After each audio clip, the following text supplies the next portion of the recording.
everybody. I'm Srinivas. I'm from Chennai, and I'm a manager in an IT company. I have about 70 people reporting to me. And I had a heart attack in 2015. Being a vegetarian and doing yoga and all that, but still I had a heart attack. And the thing is, I lost 70% efficiency of my heart, and I cannot revive it again.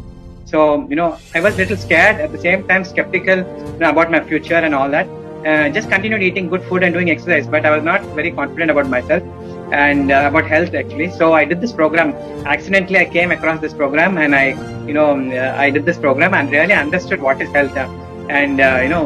One thing, the easy thing of this program which I did is I understood that health is not only about exercise and eating good food. There are certain dimensions which are beyond eating and in doing good exercise, which we have to implement as part of our life.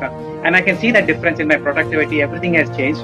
I'm able to do work which was, I could do 8 hours. Now I'm able to do my work in 5 hours. I'm more energetic to play with my daughter who's 7 years old.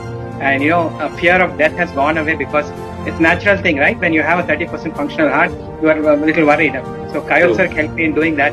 So many different aspects of this program helped me, and I'm living very happily with my 30% heart. I've done a health checkup regularly every 6 months and every 1 year. So I'm seeing there is no loss of the heart, quality of my heart functionality, and I'm very happy about it.